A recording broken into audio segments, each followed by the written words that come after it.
Join passionate automotive trainer and coach Andrew Uglow as he smashes open the myth of the money-motivated mechanic and he reveals their true passions. You'll discover tips on building a thriving workshop culture, equipping your team for the future. I'm Anthony Pearl, your host of the Frictionless Workshop podcast. Let's get cranking.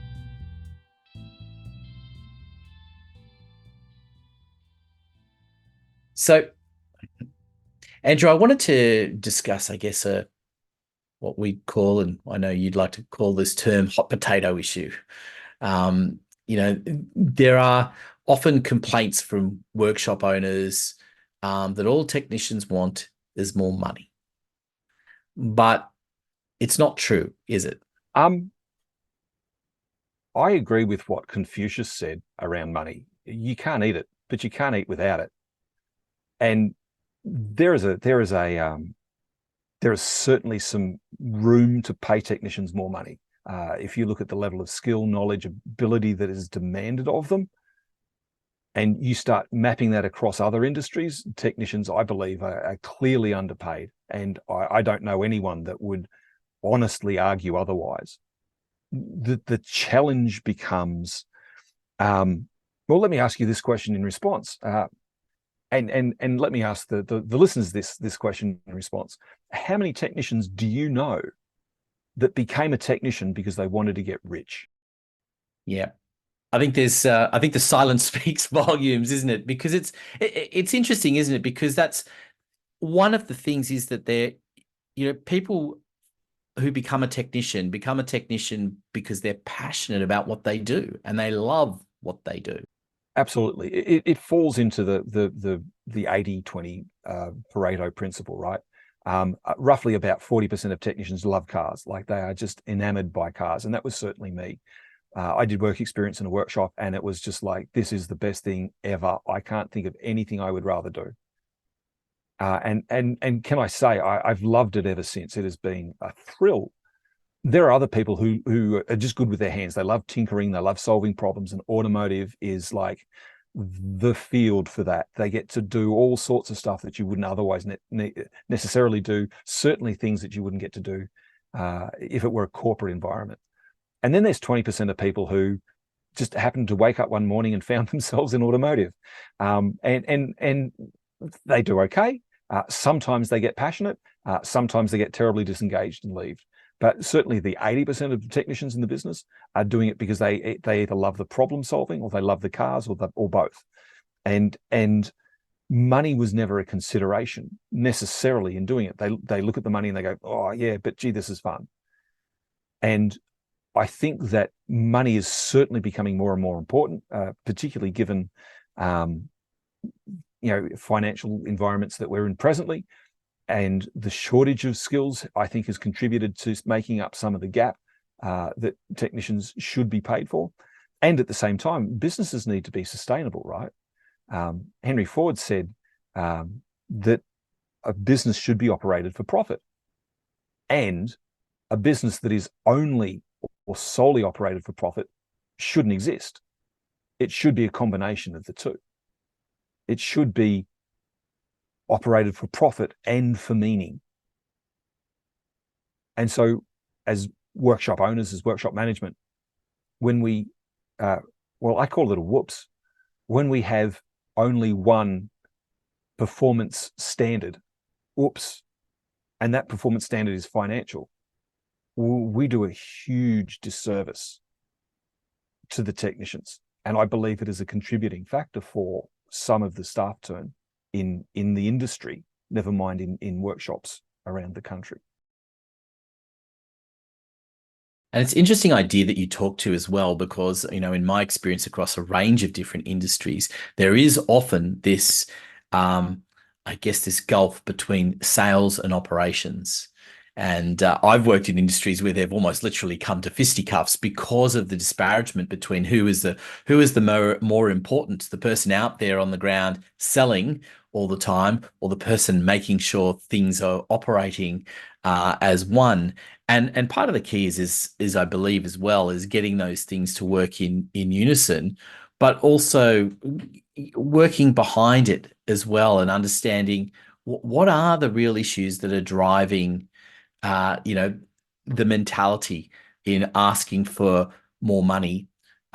It's not necessarily always about that, is it? It's that's what the tip of the iceberg is a little bit in that disparagement between those two ideas, because it is about other things.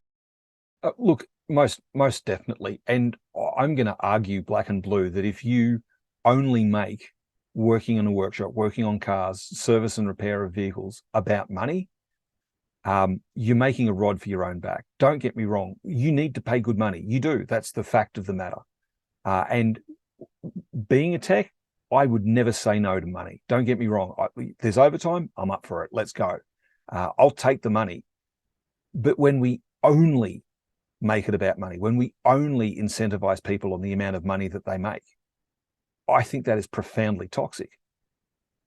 Because essentially what happens is, and certainly this has been my experience and the experience of a lot of technicians that I've talked to and train over decades, is because it becomes solely about money, all of the other things get pushed to the back. They get dismissed. They get ignored. They have to make choices between doing what they believe is the right thing, the correct thing, the technically accurate thing, and doing the fast thing that makes them more money.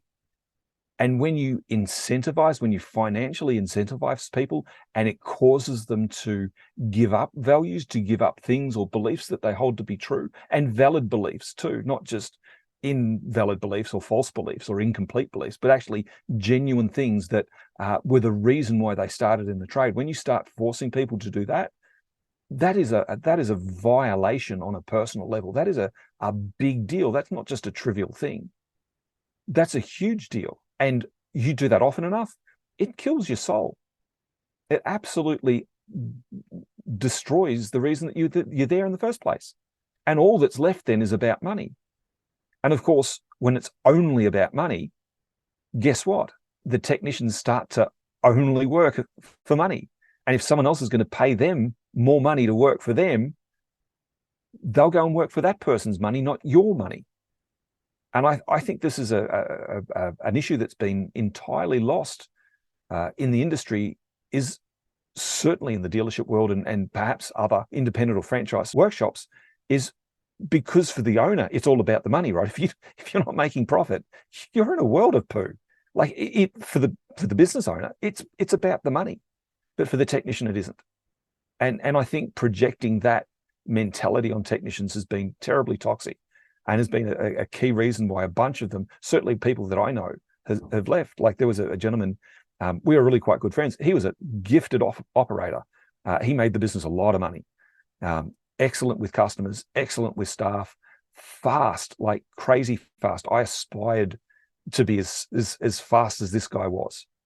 And he came to the point where he was so sick of doing things because it would be faster. He was so sick of doing things because it was more profitable, instead of doing what he believed to be and technically was the right thing to do.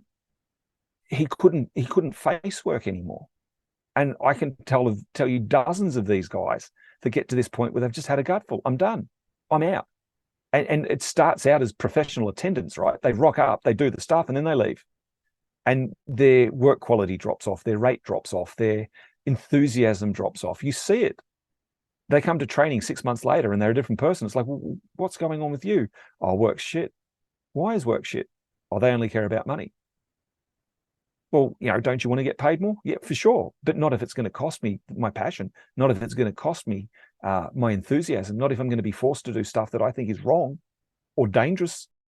Yeah, I think it's a really important part that we need to dig a little bit further into, because this is a space that has changed a lot in the last few decades. The mechanics that have been around for a number of years now need to constantly be upgrading in their capabilities, don't they? Because the vehicles are changing. The tech around the vehicles is changing. So they need more training. They need more equipment in order to keep pace with all of that. And the challenge with that as a business owner is that there's money that needs to go into that. And it's finding that right balance between all of those things to make sure that it's put in the right place. And I think that's the interesting thing about what you're saying is this path that doesn't help anyone by just, oh, it's just got to give the individual more money isn't there isn't the answer, because then you've just got dealerships competing against one another, offering more money to the technicians to attract them without necessarily providing them with the skills and the equipment that they need that actually fosters their passion and may make them stay rather than worrying just about the individual dollar for themselves. The Frictionless Workshop podcast is brought to you by Solutions Culture. For details on how to get in touch with Andrew, consult the show notes below. And don't forget to subscribe so you don't miss an episode. Now, back to the podcast. And this goes back to what we mentioned perhaps in a previous episode or mentioned earlier, was just merely paying technicians more money is absolutely positively not the answer. What you need to do, and like you say, is you need to give them a reason to work for you beyond your money, because they could just as easily work for someone else's money as they can for your money. But if you also give them a reason to work for you beyond money, now we're playing in an unequal game. Now your business becomes retention worthy. Now you start to become frictionless, because they're actually going to want to engage, because they enjoy being there, because there's passion, because there's personal reward, because they can sit down at the end of the day and have a beverage, whatever that is, and feel good about themselves because they actually did a good job, and they did a good job, and they know that they did a good job. We talk about upgrading from merely paying to rewarding your technicians. And rewarding your technicians obviously is financial, but it's more than just financial. The quality of work, the quality of training they get, the quality of support that you give them, and then adding to reward recognition. That is so critical and so poorly done in the industry. Like, it is breathtakingly bad. Let me give you an example. I was in a training class a couple of weeks back, and we were talking about a particular problem on a vehicle. And this particular vehicle is known for, over time, one of the radiator hoses, or one of the cooling hoses in the vehicle, leaks. It breaks down and starts leaking. To change out this hose is a 6-hour job. You have to remove the entire engine and front suspension system and transmission to be able to get access to this. We call it the job from hell. It is just a difficult, fiddly, nasty, vicious job. It's one of those things where you tear your hands to pieces, you pull your hair out, you end up saying all sorts of impolite things about the car, the owner, the brand, and then after you've got the hose on, you've got to go and put it all back in again and make it work, right? So there is lots and lots and lots of moving parts, lots of possibilities for getting things wrong, lots of very small things that are very easy to overlook. So it's a big job. 6 hours is almost a day's work. One of the techs in my class, we were talking about, well, how are you guys doing this? Is there a better way? And he goes, I can do it in an hour and a half. And I've gone, bullshit. No, you can't. And like in jest, right? Let's test if this is true, right? I said, how are you doing that? And he says, I came across this particular tool. It's nearly $200, but it allows me to do it with the engine in place in about an hour and a half. And I've just gone, that is absolutely amazing. How did you come across that? How did you find that? And again, I go back to the technician was testing, right? Hang on, what if I could do this? What if I could do that? How do I this? How do I that? And that curiosity, like, that's making the business a fortune. For every one of those jobs, he can knock it out in an hour and a half, and they're going to be charging 6 hours because that's what the time is. Like, this is the sort of engagement. This is the sort of skill that you want. Now, the reason I tell you that story is I asked a question on the end of this. I said, your boss must have been absolutely thrilled to the back teeth, right? Did you get a thank you? Did you get a high five? Did he offer a beverage? Just like, and he goes, no. And I said, what do you mean, no?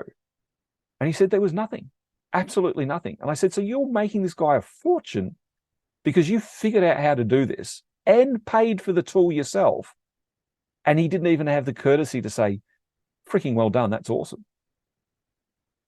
And that, I'm going to argue, is systemic in the industry. And then people go, gee, we got a skill shortage. Well, yeah, if you're not retention worthy, why would they stay? Why would they stay if you're not going to recognize that effort? Now, this, again, this isn't every business. There are businesses who are, they would have paid for the tool and given the guy a bonus. But it's not every business yet. And it kind of needs to be. It's absolutely imperative. I mean, I find that from an outside perspective, shocking on multiple levels. The fact that, first of all, that the tool exists and that more people don't know that the tool exists that are in there, because certainly if I'm the manufacturer of that vehicle and I know that there is this problem and it's been an ongoing problem, I would probably be supplying all the workshops with that tool because it's going to put them in better stead for starters, but at the very least, at least making them aware of the tool and making it available to everyone so they know that it's there.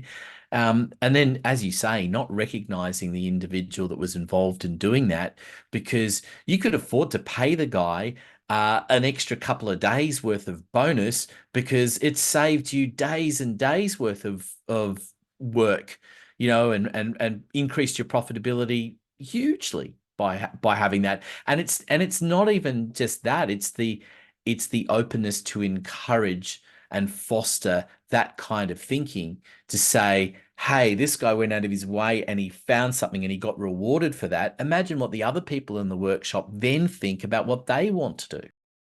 Right. And this is exactly how we start to build a culture that is retention worthy, right? We start to identify the behaviors and the values, and even install the values and beliefs into people and reward them when they do the right behavior, or at the very least, recognize them. Hey, Bob, what a cracking job you did in that last car. Under time, well done. Give the guy a fist pump. And you start to do that, and that becomes a thing, right? The technicians work for not money, they work for reward.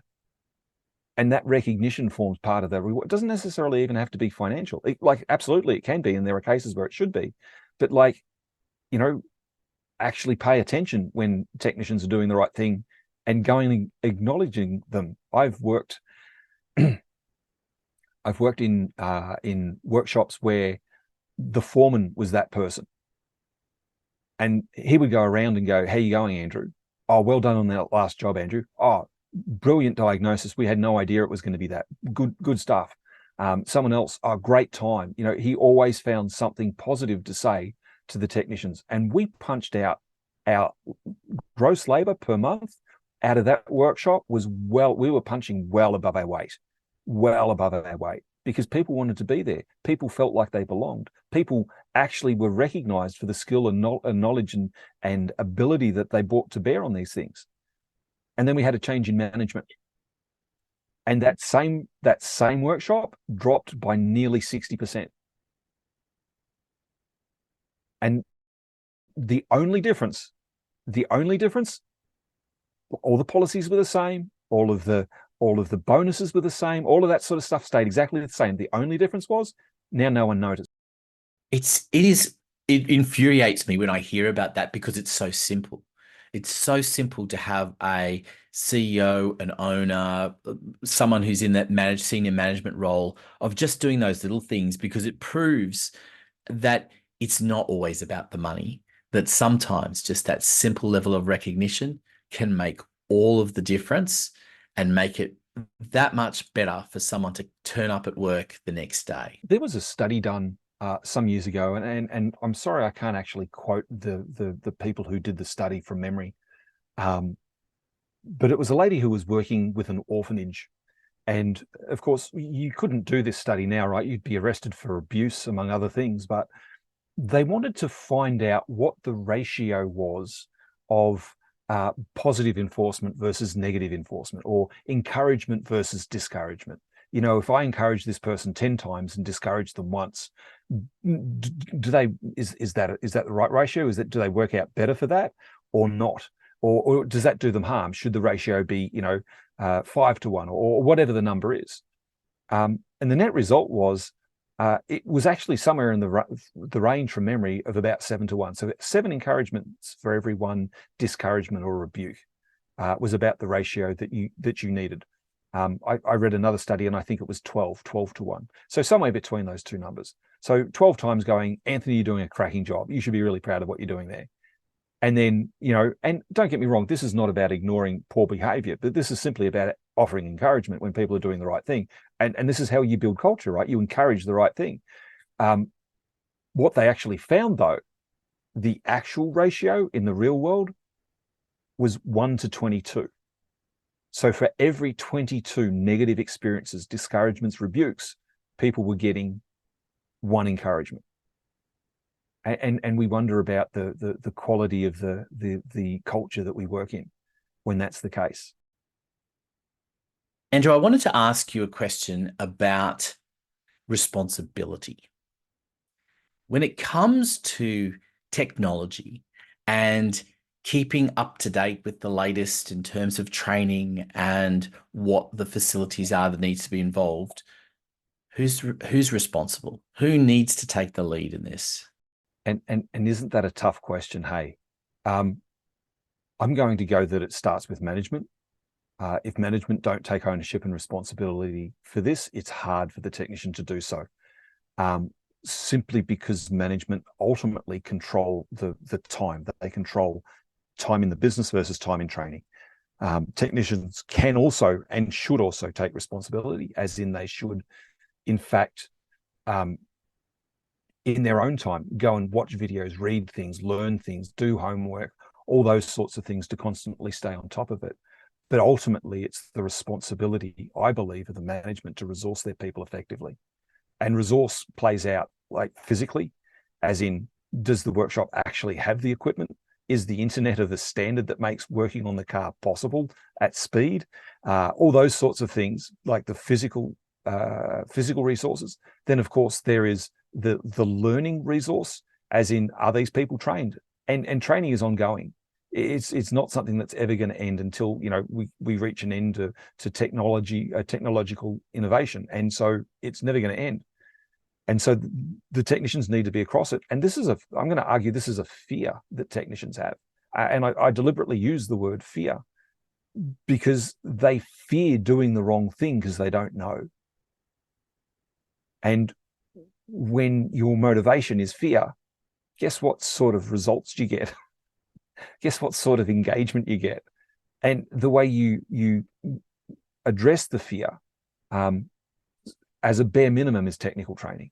But really what you want to be doing is technical development. Yeah, I think that's an important understanding for people to have. But isn't it also about this being an open conversation, that it needs to be not one necessarily leading the other, but these things need to happen in unison, don't they? If they've got the right kind of open workshop environment, then you're going to have technicians and owners and managers having a conversation and understanding when things need to happen and how and at what pace. Absolutely. And I think the other part of that is perhaps dual ownership is a better way of doing that. And then both parties recognizing that this isn't going to happen in an instant, right? Just because someone went to a training course doesn't mean they know it. It means they completed the training, but it doesn't mean that they know it. Most technicians are very kinesthetic in how they work, and they need to actually do it, try it in the real world before it actually goes clunk in their brain. And now they know it because they've done it, they've experienced it, and that kinesthetic element, that sensory touch element of learning is fairly significant. Thank you for listening to the Frictionless Workshop podcast. For details on how to get Andrew working with you and your technicians, take a look at the show notes. There's also a link to some special content you can access. I'm Anthony Pearl, reminding you to subscribe so you don't miss an episode.